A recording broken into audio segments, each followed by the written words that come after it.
in Python, there are these things called modules, right? And you can use them, and they're pre-written lines of code, pre-written sections of code that you can basically download and then use in your program. So instead of having to write your own version of generating a random value, you import random.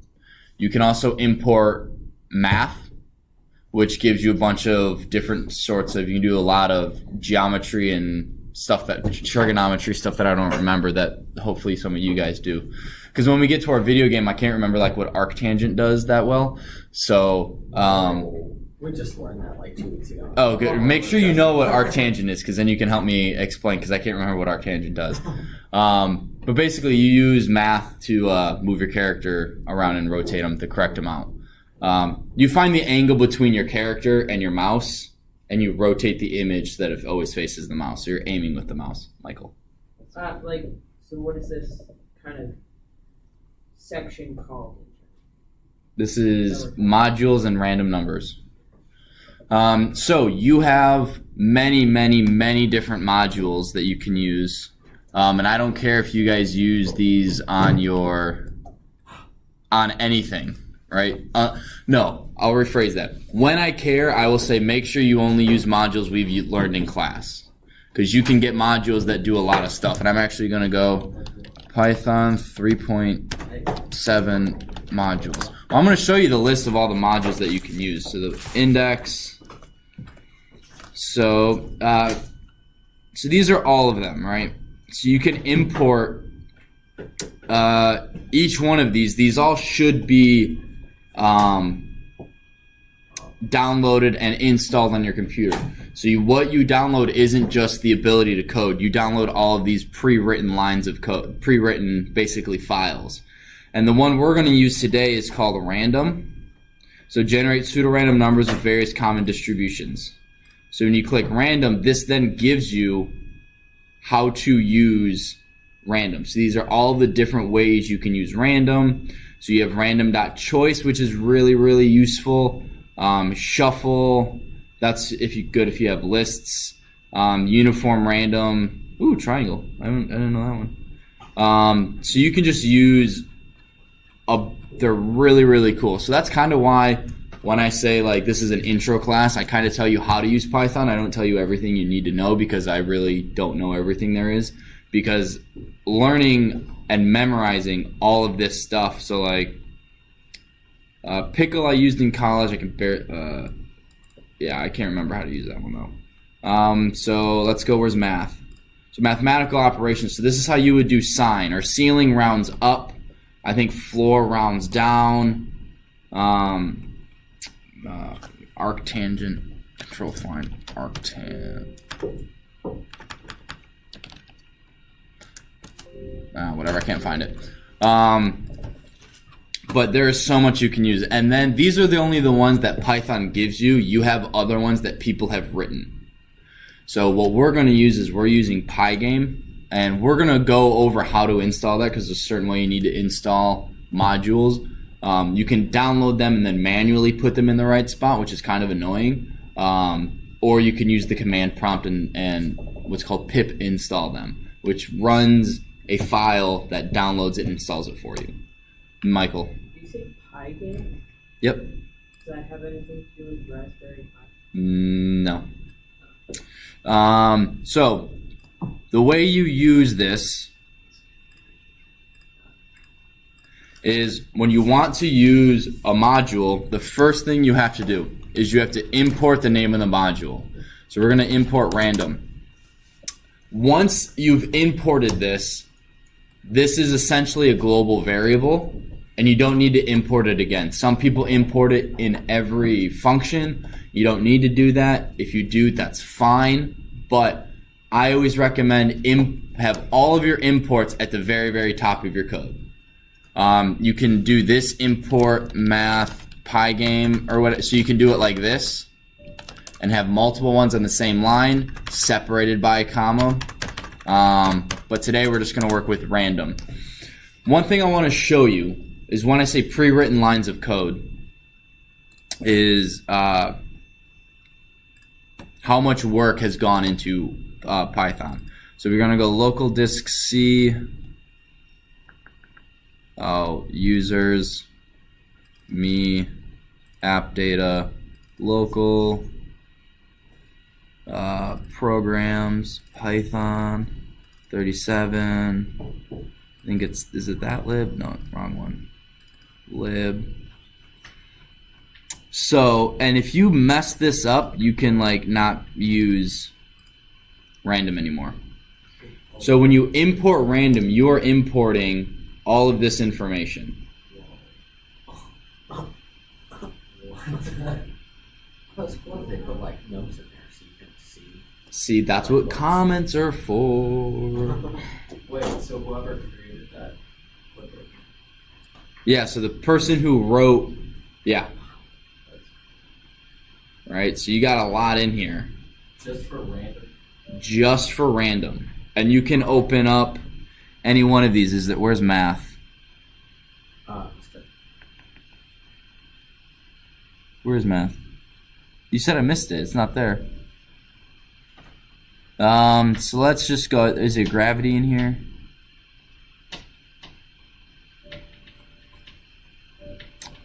No, so we'll just, I think I saw pickle. Edit with idle. So again, someone wrote this, and this does pickle stuff. I can't remember what pickling does. Have you ever written something?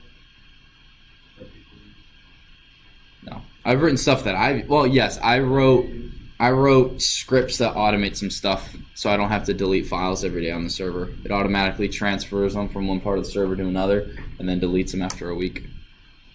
So yeah, this is all code that's been written. Again, you guys see they're using comments. They have different functions, and right, so all this stuff gets used. Self.write, we'll get into that. That's a class type thing.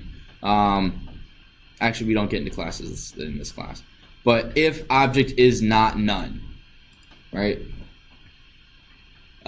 Michael, Zach, and then Robert.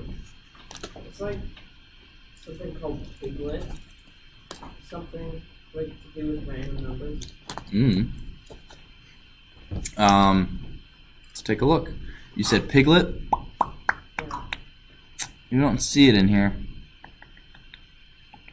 So I don't know. But again, be careful. If you delete this, you can break your code. You just have to uninstall and reinstall. It's not the biggest deal, but it is slightly annoying.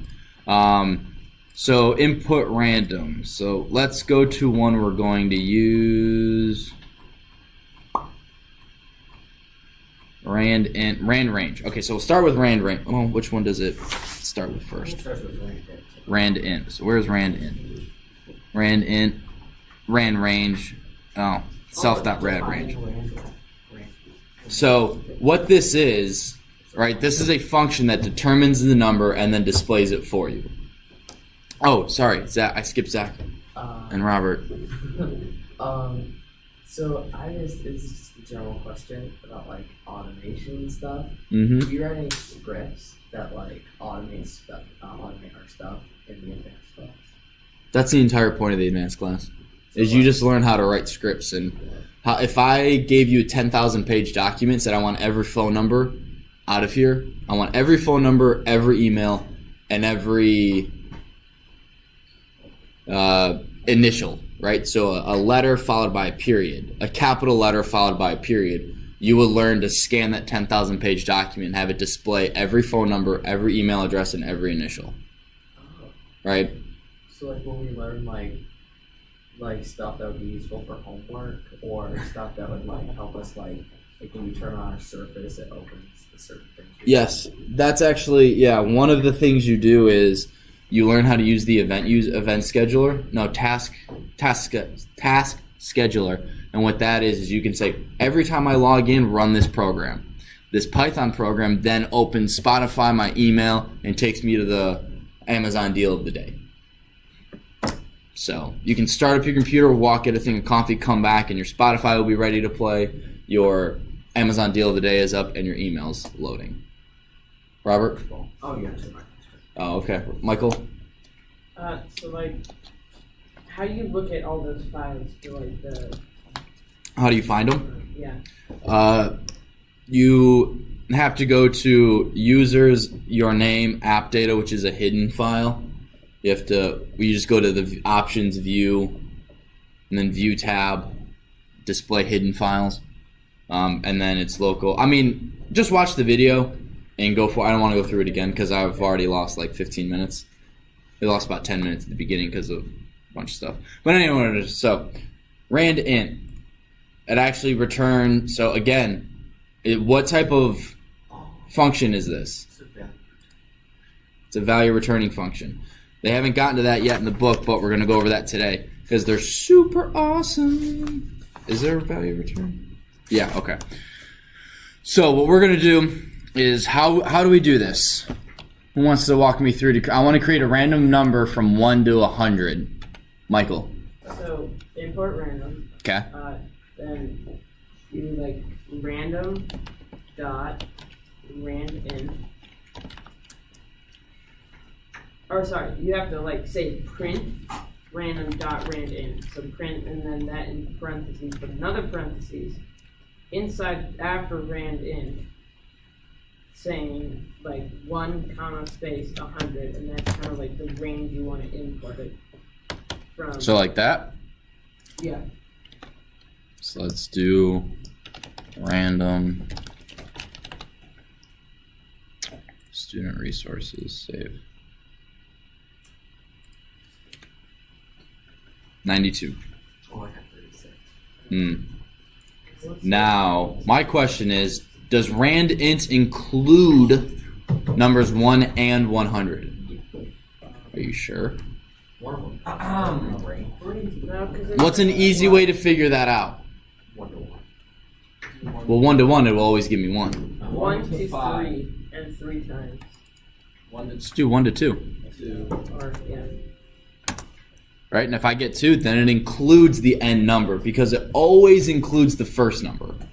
Oh, It always includes the first number. So this prints a random number from A to B includes A and B. So this will print numbers 1.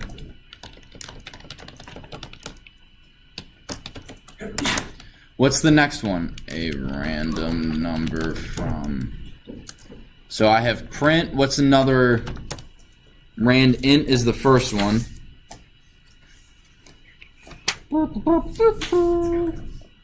Randint. Okay. Where's the next? Randrange. Okay.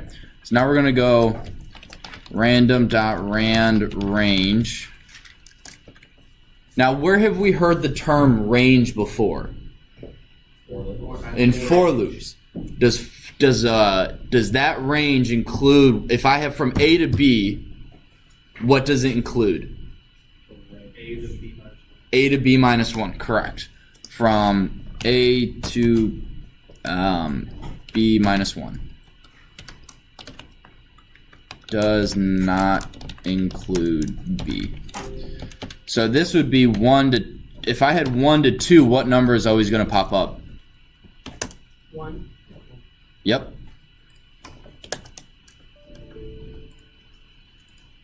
So it does not include that. So if I want a random number, let's say I want a random even number from 1 to 100. What do I do to randrange? Robert? Gas. But do you put comma 2 after the 100? Like that? Yes. Does this include 100? No, Soren, how do I get it to include 100? 101. 101. Wait, sorry. The 2 is every other number. So just like in range, for x in range 1 to 10, comma 2, it gets all the odd numbers. Do you remember that? No? Well, here, for x in range 0 to 10, comma 2. Oops.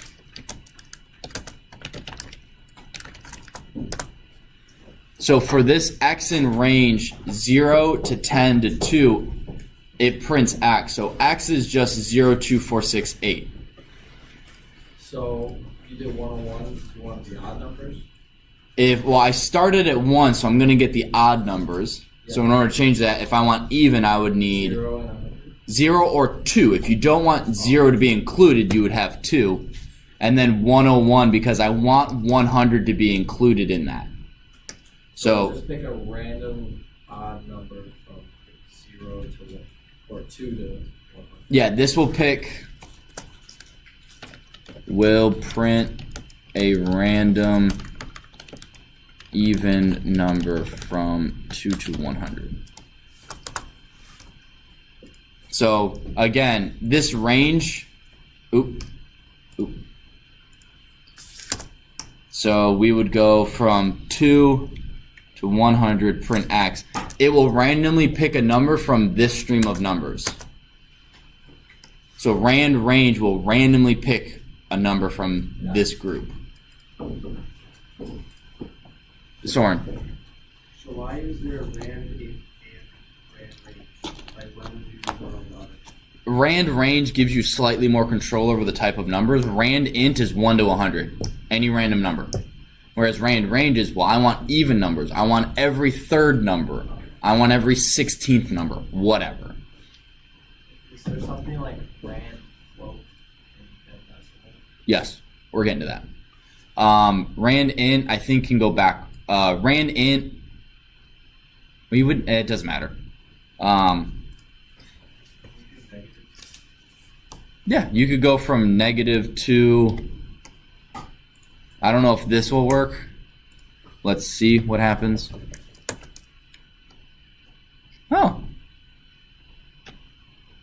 Oh, that makes sense. So because it's not printing in a particular order, you don't need to, well, why is it negative 2?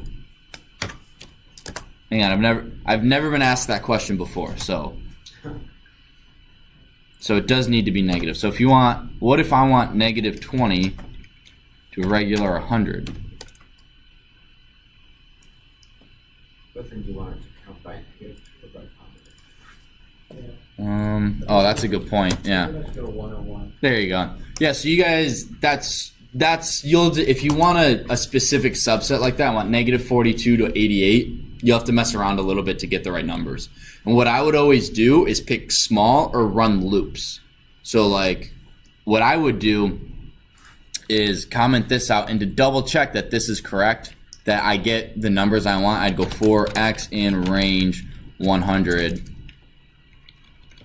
print. Oh. And so now what it's going to do, I would go, okay, so I'm getting negative 20, that works, and I got all the way to 100. Okay, that's all I need. So I am getting negatives, and I'm getting every type of number I want, so that's fine. Then I can just do this, and voila. So that's a good way to test whether or not your random subset is what you want it to be. So random. Now we have print random.random. What does this one do? Who wants to tell me? Anyone remember? Isn't that like a decimal? Which is like a bunch of It is. This is how you get the float. So I want from 0.0 all the way to 10.0. So this is going to give me, takes no arguments. What? Did I screw these up? Oh, yeah, that's my bad. This is uniform.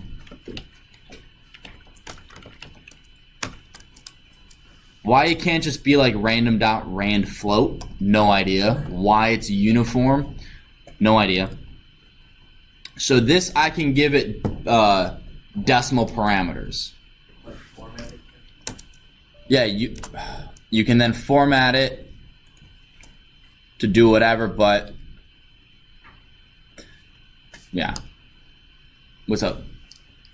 Couldn't you like go into like the backgrounds of Python, like the stuff you showed that looks like this is where you find this is a code for a random integer? Couldn't you change the variable name so that that's what you call, so you could personalize like You could, but you always run the risk of other programs that use random not doing that.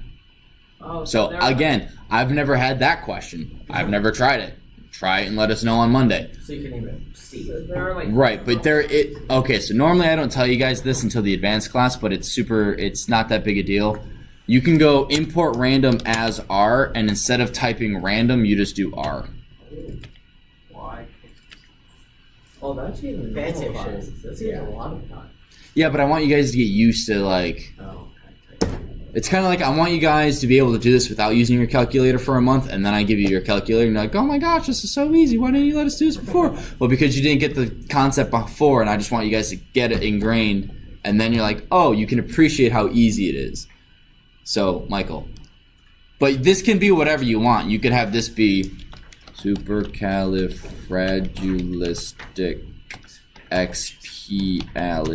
supercalifragilisticexpialidocious. Oh. I have no idea if that's even close.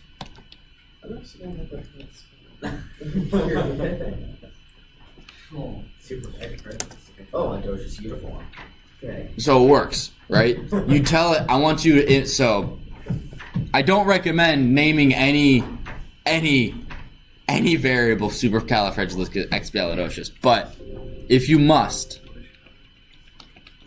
It's a real word, actually. okay, so uniform, Soren, what does that one do again? It gives you a random number, even with decimals in between Does it include the n ones? them. How can we, right? Because that's a lot of decimals. How are we going to prove that it includes or doesn't include the last number? Can you guys think of a way? I'll give you guys 10 seconds. You a sleep check? No? Okay. No. Wait, what was the question? How do I prove that this number either is or is not included in uniform? Right? Because in range, this number 101 isn't included. You have to go 1. You have to add 1 to get that number. So if I want 100, if I want 100 included in the numbers, in the subset of numbers that are randomly picked from, I have to put 101. When you put 9.99 to 10.0. 9.99. What'd I do? What do you got to say, Adam? I was just gonna say you could format it down to float comma 0 dot or comma dot 0f. So, You could, but that would get rid of any decimal, and it would just be 0. well, wouldn't show if it was included. Not if it rounds it. So what I'm thinking is similar along to Michael. Is 1, 2, 3, 4, 5, 6, 7, 8, 9, 10, 11, 12, 13, 14, 15. So 15 decimals. So we're going to go 1, 2, 3, 4, 5, 6, 7, 8, 9, 10, 11, 12, 13, 14, 15. So I am either going to get only the 9 number, or I'm going to get the 9 number and 10. So let's see what happens. Oh. So it does include, so this prints a random integer, not number, random float, prints a random float, I'm sorry, this is random integer, random float includes A and B. So it's only the range that doesn't include the last one. Yeah, so far, yeah.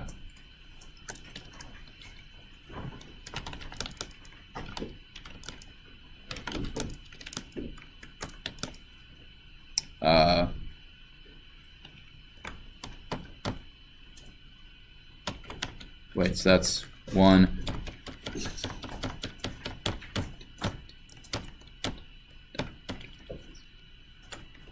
Oh, so we could go that many decimal points. It's 15, yeah. I just counted, so I didn't have that memorized. Last one, one of the last ones, random dot. All right, I got 8 minutes. What was that one? Uniform. Random.random.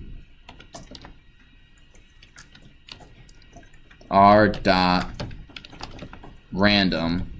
This one you do not need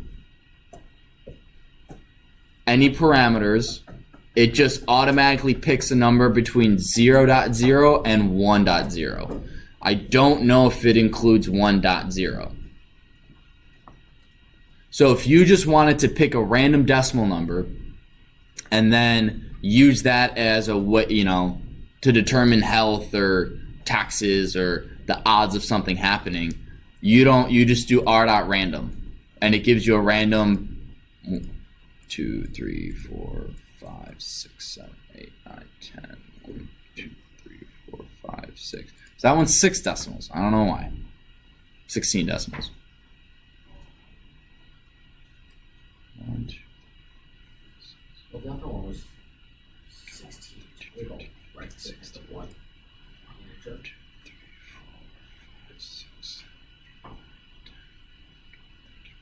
There's 14. I don't know how many. I don't know. I really, unless it's like 0, 0 are the last 2 numbers, well then maybe, but I don't know. Is there a limit to all this? Well, you can just format it at the end of it. So you can print, what we can do is you can go print format r.random dot 4f. Oops, what'd I do? So then it rounds it. Wait, so what is the last one? So this, right, we just format, instead of having this random number, we format it to have 4 decimal places and then display it. No, but what does the r.random do? That gives us a random decimal number from 0 to 1. Whereas uniform, we get to tell it where to go.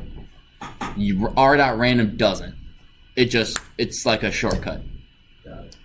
Michael. So I just did print random.random, is that, and it says built-in method random of random object is. You don't have parentheses after the second random. There needs to be open parenthesis, close parenthesis. Like nothing. You need this. Like a function. These are all functions. You guys get that, right? Oh, that makes sense. So Yeah. that's why. That's why you have to have these after it, and that's why we pass variables to it.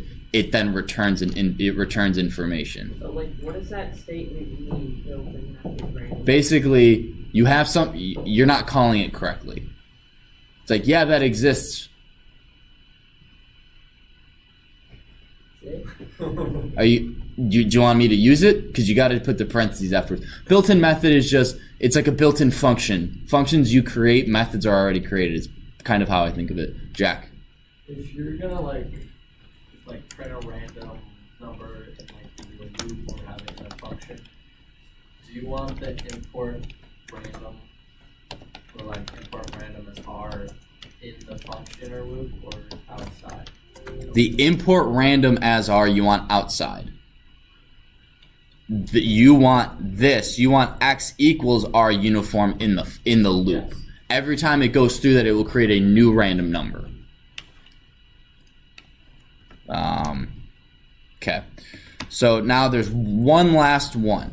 Let's say I have a bunch of strings, right? So I want to print r.choice. This is really confusing to a lot of people. You need brackets as well. What this is a list, and a list can be, and we're going to go over this in a couple weeks. List is just a list of different types of variables, numbers, or strings. You can put whatever you want in there.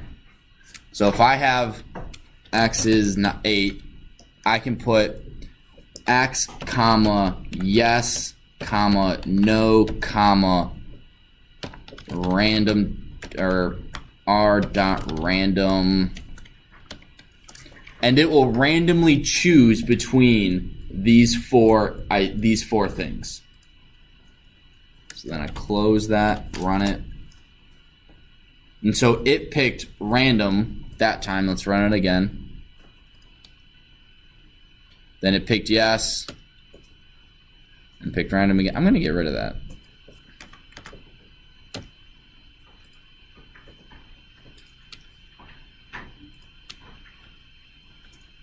So do you guys see? Each time it's selecting a different one. So if you're like, I don't know, playing rock, paper, scissors, and you want the computer to randomly pick rock, paper, or scissors, this is how you would do it. So we would go, now I'm not, may or may not be on a test or quiz, just saying. Rock, paper, scissors. Okay, so the computer chose paper, I chose rock, I lost. That sort of thing. Just use like statements like if. Yeah. If rock chose paper and user chose rock, user loses. Michael. So like you said, there's not really it's not really actual like completely random. There's No computer can do anything completely random. There is always at some point a mathematical equation that decides the number. So is it like equations or is it just this giant random track of if statements and It like uses all the this? time. It can use the time of the clock in your computer. Oh, so it's kind of so it's more like random of the clock. There's a bunch of different ways to do it. I don't know exactly how Python does it, but there's one more thing I want to get to in the next few minutes. So the last thing I want to go over. So in here, you guys see return, right? Oh yeah. What does that mean? I don't know. What you guys notice that what we can do is we can go number is r.randint from 0 to 10, right? We have a number, we have a variable equal to a function. Do you guys see that? r.random or randint is a function, right? Are you guys tracking with me? Yeah. Yes, no, maybe so. Is it a function? Yes. So we have randint. So we have a variable that equals a function. If you want that, you have that function has to be a returning value function. That's why there is a return here. That allows this variable to become the end result of this. So what does that mean? We'll just go define name, define get name. Name is input. Please enter name.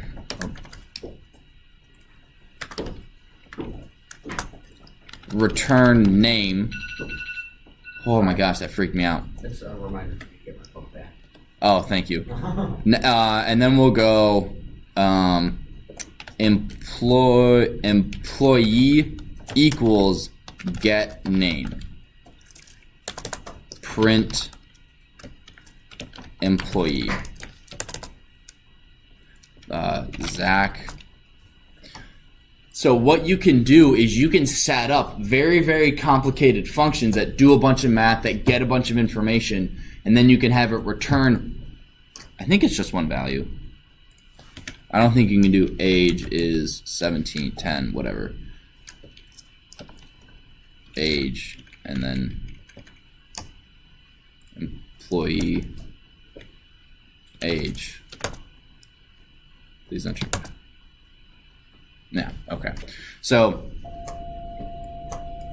as of now, you can only return one variable. But that is how random works. That's how functions, and again, we're going to go over this a little bit more on Monday. But the thing you'll need to know for the test is passing variables from one function to another and how to create a random number. Do we have to learn like return? Return won't be on this test, no. There may be a question like, what is a return value function, or which one is correct, like a multiple choice, but you won't have to code it. When is the test? Next Thursday. Wait till like the Thursday that's coming up.